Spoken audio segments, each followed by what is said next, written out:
Hello everyone, আমি গৌরী। আরও একটা নতুন ভিডিওতে তোমাদের সবাইকে স্বাগত। আশা করছি তোমরা সবাই অনেক ভালো আছো আর আমরাও ভালো আছি। তো আজ সোমবার, আজকে সরস্বতী পুজোর সেকেন্ড দিন এই বছরের। তো আজকে পুষ্পাঞ্জলি দেবো আর আজই পুজো দেবো ঠাকুরকে। তাই জন্য কিন্তু আমি সকাল সকাল উঠে ফ্রেশ হয়ে স্নান করে নিয়েছি আর এখন চলে এসেছি মেকআপের দিকে। আর আজকে আমি এই হলুদ আর লাল শাড়িটাই পরেছি। আর এই শাড়িটার একটা ভীষণ বড় গল্প আছে। এই শাড়িটা আমার স্বামী আমাকে দিয়েছিল ভাত কাপড়ের সময়, আর সেখান থেকেই না এই শাড়িটা আমার কাছে ভীষণ প্রিয়। কিন্তু প্রিয় হলেও কি হবে, আমি কখনো এই শাড়িটা ভেঙে পরিনি। এটা আমি ফার্স্ট টাইম পরলাম এই শাড়িটা, আর শাড়িটা এত ভালো লেগেছে আমার, খুব সুন্দর লেগেছে। তো চলো তোমাদের সঙ্গে আমি কিভাবে মেকআপ করি সেই মেকআপটাই আমি তোমাদের সাথে শেয়ার করছি। আর এই যে খুব সিম্পলভাবে শুধুমাত্র একটুখানি একটা ময়শ্চারাইজার মেখে একটু ফাউন্ডেশন দিয়েছি, আর তারপরেই না কাজল, লিপস্টিক আর একটু কাজল দিয়ে সিঁদুর টিপ পরলেই আমার মেকআপ কমপ্লিট। আর যেহেতু আমি বাইরে যাব না তাই বেশি হেভি মেকআপ আমি করিনি। এই যে ফাইনালি আমার মেকআপ কিন্তু অনেকটাই শেষ হয়ে এসছে। আর লিপস্টিকটা তো না পরলেই পুরো লুকটাই চেঞ্জ হবে না, তাই জন্য একটু লিপস্টিক কিন্তু আমাকে দিতেই হবে। আর তারপরে দেখো আমার কিন্তু কমপ্লিটও হয়ে গিয়েছে মেকআপ। আচ্ছা, তোমরা কে কোথা থেকে ভিডিওটা দেখছো আমাকে জানিও, আর আমার ভিডিও তোমাদের কেমন লাগলো সেটাও জানিও। আর এই যে তোমরা ফুল ভিডিওটা দেখবে এই আশা করে কিন্তু আমি এই ভিডিওটা আজকে বানিয়েছি। তো চলো তোমরা আজকে যদি এই ভিডিওটা ফুল দেখো তাহলে তোমরা অবশ্যই দেখতে পারবে। আমার মাম্মাম তো আছে ছোট, তোমরা সবাই জানো। তো মাম্মামকে কীভাবে সাজালাম সেটাই তোমাদের সাথে শেয়ার করব।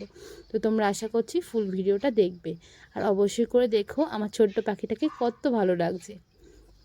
তো তারপরে দেখো আমি একটুখানি ব্লাশ দিয়ে দিচ্ছি। আর আমাদের বাড়ির বউদের ব্লাশ দেওয়া মানে যে লিপস্টিক পরা, সেই লিপস্টিক দিয়ে একটু এই মুখটাকে একটু লাল লাল করা, তো সেটাই করে নিচ্ছি। সবার মতনই আমিও এটা খুব করতে ভালোবাসি। আবার এক্সট্রা ব্লাশ বের করে ব্লাশ দেওয়া সেটা আর এই সঙ্গে সঙ্গে হয়ে ওঠে না। তাই জন্য দেখো আমারও ব্লাশ কমপ্লিট, আর এবারে শুধু সিঁদুর আর টিপ, এই দুটো না পড়লে না একেবারেই হয় না। আর চলো তারপরে তোমরা ফুল লুকটা আমার দেখতে পাবে। তো আশা করছি তোমাদের ভালোও লাগবে। আর এই যে দেখো এখন আমি একটা টিপও পরে নিয়েছি, কিন্তু আজ সাজের ভিতরে আমার একটা অন্যরকম আছে সেজেছি, সেটা তোমরা অবশ্যই করে আমাকে কমেন্টে জানাতে পারো যে তোমরা আমার আজকের সাজের মধ্যে কি অন্যরকম দেখলে। আর আমি তো অবশ্যই বলবো কি অন্যরকম সেজেছি। তো এখন আমি মাথাটা আঁচড়ে নিচ্ছি আর এবারে সিঁদুরটাও পরে নিচ্ছি। তো তোমরা জানিও আমার এই ফুল লুকটা কেমন লাগলো। এখন আমি সিঁদুরটাও পরে নিচ্ছি, আর সিঁদুর না পরলে না মুখটা কেমন লাগে। আর স্নান করে উঠে তো একটু সিঁদুর তো আমি ঠেকাই। আর যেহেতু আজকে একটু সেজেছি তাই জন্য আজকে একটু মোটা করে সিঁদুর দিয়েছি, যাতে আমার মুখটা আরও বেশি ভরা ভরা লাগে। আর তোমরা তো কে কে নোটিস করেছো আমি জানি না, আজ আমি একটা বড় টিপ পরেছি। আমার শাশুড়ি মা সবসময় বলে ছোট টিপ পরতে, কিন্তু আমার না বড় টিপ পরলে বেশ ভালো লাগে নিজেকে। তো চলো ফাইনাল লুক তোমাদের দেখিয়ে দিলাম। তো তোমরা জানাবে তোমাদের কেমন লেগেছে আমার শাড়িটা সঙ্গে আমার সাজ। আর তোমাদেরকে তো দেখাবোই আমার মাম্মাম কত সুন্দর সেজেছে, কিন্তু তার আগে দেখাবো আমি আমার ঘরের পুজো কিভাবে আজকে সারলাম। তো ওই যে স্নান করে নিজে একটু রেডি হয়ে নিয়েছিলাম। আর তারপরে না ঘরের ঠাকুরের জন্য আমি কিছু ফুল আর ফলও এনেছিলাম কালকে কিনে সন্ধ্যাবেলাতে, আর সেগুলো দিয়ে আমি ঠাকুরকে একটু পুজো দিয়ে দিচ্ছি। আর যেহেতু আমার সরস্বতী ঠাকুরটা খুবই ছোট, মানে একটা ফ্রেমের ভিতরে আছে, পটের সরস্বতী ঠাকুর, তাই জন্য আমি সরস্বতী ঠাকুরটাকে তো আর সিংহাসনে রাখি না, তাই কালই আমি নামিয়েছিলাম আর একটু পুজো দিয়ে রেখেছিলাম। আর যেহেতু গাঁদা ফুল তাই জন্য আমি না সরিয়ে ওখানেই ঠাকুরের আরও একটা মালা দিয়ে দিয়েছি। আর জানো তো আমি না এবছর ফল কেটে কোনোভাবেই ঠাকুরের পুজো দিইনি, কারণ আগের বার আমি যখন ঠাকুরের পুজো দিয়েছিলাম ফল কেটে, ওই লাস্টে খাওয়ার লোকই হয়নি, আমার ফলগুলো নষ্ট হয়েছিল। তাই ভেবেছিলাম এবার 5 রকমের ফল দিয়ে আস্ত ফল দিয়ে রাখবো, যখন কেউ আসবে যদি প্রসাদ দিই তাহলে ফল আমি কেটে দেবো।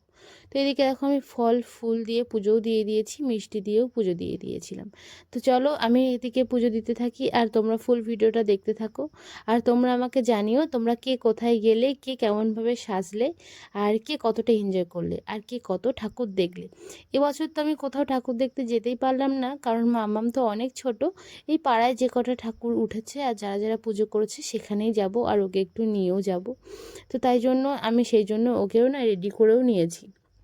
আর এদিকে দেখো বলতে বলতে আমার পুজোও হয়ে গিয়েছে। আর আজ তো সোমবার, রবিবারে আমি ঠাকুরটা পেরে আমি ঘরেই পুজো দিয়েছিলাম, কিন্তু আজকে যাব ও ঠাকুর মণ্ডপে, তাই জন্য সবাই রেডি হয়ে গেছি। আর যেহেতু আজকে সোমবার 10টার মধ্যে পুজো শেষ হয়ে যাবে, মানে পঞ্চমীটা ছেড়ে যাবে, তার আগেই আমাদের পুষ্পাঞ্জলি দিতে হবে, সেদিকেও একটা টেনশন ছিল, ওই জন্য তাড়াতাড়িও রেডি হয়ে নিয়েছিলাম। আর বাবু বলেছিল বাবু ফোন করলে তারপরে আমরা যেতে। তো এদিকে দেখো তোমাদেরকে দেখাচ্ছি আমার ছোট্ট সরস্বতী ঠাকুরকে, কি সুন্দর লাগছে না সরস্বতীকে। আর আমরা এখন কি রওনা হয়েছি ঠাকুর ঘরে যাব বলে, মানে ওই মণ্ডপে যাব বলে। আর ওটা আমাদের পাড়াতেই, তাই জন্য বেশি দূরে না, কষ্টও কম হয়েছিল। আর এই যে বাবুও চলে এসেছিলো, আমাকে কিন্তু ফোন করে দিয়েছিল। আর তারপরে না বাবু পূজাও শুরু করে দিয়েছিল। তো চলো আমাদের সরস্বতী ঠাকুর তোমাদের কেমন লাগলো জানিও। আর এটা হচ্ছে আমাদের পাড়ায় সরস্বতী ঠাকুর। আর এখানেই না আমি প্রত্যেক বছর যবে থেকে এসেছি তবে থেকেই পুজো দিয়েছি, মানে অঞ্জলি দিয়েছি। সরস্বতী নিত্যাং বরদা ভব এব চ এষ সচন্দ্রা ওম গন্ধপুষ্পং বিল্বপত্রং ওম শ্রী ওম সরস্বত্যায় নমঃ ওম নমো শ্রী বিষ্ণুং সদা ওম শরণং দিয়ং ওম শ্রী শ্রী ওম সরস্বতী দেবী পূজাস্মি তস্মং পরমং সদা এষ সচন্দ্রা ওম গন্ধপুষ্পং বিল্বপত্রং ওম নমো শ্রী ওম ভদ্রকাল্যায় নমঃ এষ ওম নমো শ্রী ওম বিষ্ণাদিত্য আর তারপরে দেখো কিছু ফটো তুলছিলাম, আর আমি না ভিডিও করে রেখেছিলাম, কত পুচকি পুচকি সবাই শাড়ি পরেছে। আর আমার মাম্মামকেও আমি শাড়ি পরিয়েছিলাম। আর তারপরেই না বাবু অন্য জায়গায় পুজো করতে গিয়েছিল, কারণ 10টার ভিতরে যেহেতু সবার পুজো করে দিতে হবে তাই জন্য। আর তারপরেই কিন্তু 11:30টার দিকে আবারও বাবু এসে এই যে আরতি করছে, আর এবারেই করবে হোম। কারণ এত পুজো একসাথে তো আর হোম পুজো সমস্তটাই করা যায় না, তাই জন্য এবছরে সব জায়গায় হয়তো এইরকমই হয়েছে সিচুয়েশন। তো তোমাদের ওখানে কে কেমনভাবে পুজো করলে আমাকে জানিও, আমরা তো এভাবেই এবছরের পুজোটা করেছি। তো চলো, তো তারপরেই না বাবু হোম করছিল। আর হোমটা না পরেই করেছে, মানে পুজোর পরে পরে করেনি। আমি তারপরে তো কেটে রেখেছিলাম, মানে তারপরের ক্লিপ। বাবু আরও এক জায়গায় পূজা করে এসে তারপরে হোমটা করেছে। যেহেতু এই বছরে একেবারেই খুব কম সময় আছে সকালে, সেই জন্যই আর কি এইভাবেই সমস্ত পুজোগুলো বাবুদের করতে হয়েছে। খুবই কষ্ট হয়েছে, কিন্তু সমস্ত পুজোর হোম তো আছে, হোমটা তো করতেই হবে। আর এমন ধোঁয়া দিচ্ছিল, এমন হাওয়া দিচ্ছিল না, বাবুর মুখে করে চলে যাচ্ছিল সমস্ত ধোঁয়াগুলো। তাই জন্য আমি একটুখানি সামনে দাঁড়িয়ে ধোঁয়াটাকে একটুখানি কম যায় সেভাবেই করছিলাম। যেহেতু আমার শ্বশুর মশাইয়ের হার্টের পেশেন্ট, ধোঁয়া নেওয়া নিষেধ, তবু পুজো করলে তো হোমটা করতেই হবে। ওর বাবা বাড়িতে থাকলে হয়তো ওর বাবাই করতে হতো পুজো, কিন্তু যেহেতু ওর বাবা বাড়িতে নেই তাই জন্য না বাবুকেই করতে হয়েছিল। আর জানো তো আমরা ব্রাহ্মণ, আমাদের না পুজো না করলেও হয় না। কারণ মানুষ একটা সময় আসে যখন পুজো করতে হয়, কারণ হচ্ছে বাবু যদি না পুজো করতো হয়তো আমাদের পাড়ার অনেক পুজোই হতো না, বা সময় মতো হতো না। তাই জন্য না পুজো করাটাও অনেক জরুরি। আর আমি মনে করি সমস্ত কাজই সমান, সে ব্রাহ্মণ করে খাক যাই করে খাক, ব্রাহ্মণ না থাকলে হয়তো আমাদের এই পুজোগুলোই হতো না। তাই জন্য অনেকেই আছে যারা ব্রাহ্মণদেরকে নিয়ে অনেক খারাপ কথা বলে। হ্যাঁ, আমি ব্রাহ্মণ ঘরের মেয়ে, তাই জন্য আমার কোনো দুঃখ নেই। আর আমার বাবা, আমার শ্বশুর মশাই, আমার স্বামী সবাই পুজো করতে অনেক ভালোবাসে। আর পুজোটা যেরকম আমাদের একটা পেশা, সেরকম আমাদের একটা কাজও। আর এটা আমাদের সঙ্গে আজীবনকাল জড়িয়ে থাকবে, এটাই আমরা ভাবি। আর আমি তো এটা ভেবে প্রাউড ফিল করি যে আমি ব্রাহ্মণ ঘরে জন্মেছি, আর আমার বাবা, স্বামী, শ্বশুর মশাই সবাই পুজো করে। তো এটাতে আমার কোনো রকমের কোনো খারাপ কিছু ভাবার নেই, বা খারাপ মনে করারও কিছু নেই। আর এটা না আমি ভীষণভাবে মানে খুব প্রাউড হই যে আমি এরকমভাবে, মানে ওদের কাছ থেকে আমি এগুলো দেখি। আর আমরা না অনেক নিয়মও জানতে পারি। আমি তো মাঝে মাঝে আমার শ্বশুরমশাইয়ের সাথে অনেক বইও পড়ি, আর সেটা না আমার খুবই ভালো লাগে। আর তারপরেই দেখো এই যে বাবু সবাইকে ওই হোমের তিলকদান সেটাই করে দিচ্ছে। আর এটাও আমাকেও দিয়েছিল। আর মামাম তো এমন করেছে, ওর পুরো নাক মুখ সব ভর্তি হয়ে গিয়েছিল। তো এদিকে দেখো আমাদের কিন্তু পুজোটা আজকে এই পর্যন্তই কমপ্লিটও হয়ে গিয়েছে। আর তোমরা ভিডিওটা ফুল দেখতে থাকো, আশা করছি তোমাদের অনেক ভালো লাগবে। কারণ এই ভিডিওতেই আছে আমরা আজকে কি খেলাম সরস্বতী পুজোয়। সরস্বতী পুজো মানে শুধুই পুজো কিন্তু নয়, বাঙালির কাছে তো একটু খাওয়া দাওয়াও আছে। তো আমাদের পাড়াতে কি রান্না হলো, কি খাওয়া হলো, সেটাই তোমাদের সাথে পুরোটা শেয়ার করতে পারবো যদি তোমরা ফুল ভিডিওটা দেখো। আর তারপরে খেয়ে নিয়েছিলাম প্রসাদ, ফল প্রসাদ যেগুলো ঠাকুরকে দেওয়া হয়েছিল। এই ফল প্রসাদ খেয়েই তো আজকে উপোসটা ভাঙতে হয়, তাই জন্য। আর তারপরে ছিল আজকে খিচুড়ি, বাঁধাকপির চচ্চড়ি, সঙ্গে বেগুনি, আর ছিল মিষ্টি পাঁপড়, আর সঙ্গে চাটনি। এটাই আজকের আমাদের দুপুরের খাবার ছিল ঠাকুরের প্রসাদ হিসাবে। আর যেহেতু আমাদের গোটা ছিল, তাই জন্য কিন্তু আমরা বাড়িতে এসেই বসে পড়েছি গোটার কাগজ কাটতে। কারণ হচ্ছে আমাদের গোটা ষষ্ঠী আছে, আর আমি এবারে প্রথম গোটা ষষ্ঠী করছি আমার সন্তানের ভালোর জন্য।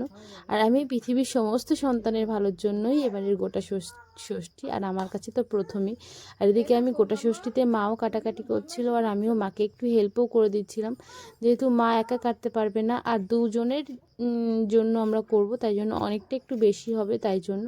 তো তোমরা যদি আমার এই গোটা ষষ্ঠী আমরা কিভাবে করেছি দেখতে চাও, তাহলে পরের ভিডিওটা কিন্তু আসছে, সেটা কিন্তু অবশ্যই করে দেখতে হবে। আশা করছি তোমাদের সেই ভিডিওটাও অনেক ভালো লাগবে, আর আমি আশা করছি তোমাদের এই ভিডিওটাও অনেক ভালো লাগছে। আর তারপরে দেখো আমি একটু অন্য কাজের দিকে ব্যস্ত হয়ে গেছিলাম, আর এদিকে দেখি মাম্মাম কান্না করছিল, তাই দাদাই সামলাচ্ছে, মানে বাবু সামলাচ্ছে। আর বাবু না, এটা আমার ভীষণ হেল্প করে সবসময়, তো তোমরা দেখেওছো আমার ভিডিওতে, যেহেতু মা বাড়িতে থাকতে পারে না, তাই সবসময় বাবুই কিন্তু মায়ের কাজটাই করে দেয়। যখন ও কান্না করে, যখন ওর কোনো দরকার হয় ছোটোখাটো, সেগুলো কিন্তু আমার শ্বশুরমশাই ওকে পূরণ করে।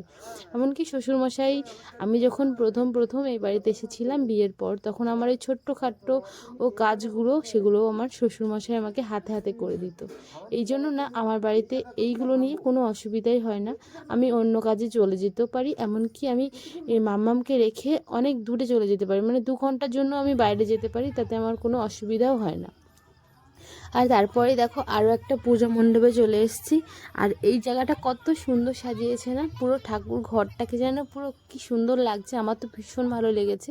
আর এটাও আমাদের পাড়ার পুজো, একটা দাদা করেছে।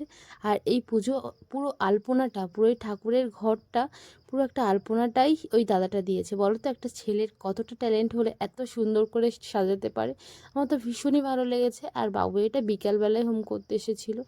তো চলো আমি তোমাদেরকে আজকে পুরো দিনটা দেখালাম, কিভাবে কাটালাম, কি কোথায় গেলাম, কেমনভাবে থাকলাম। তোমরা আমাকে জানাবে তোমাদের কোন ঠাকুর সবচেয়ে বেশি ভালো লেগেছে, আমি যে দুটো ঠাকুর দেখালাম, আর কোন প্যান্ডেলটা বেশি ভালো লেগেছে। তো আজ ভিডিওটা এই পর্যন্ত।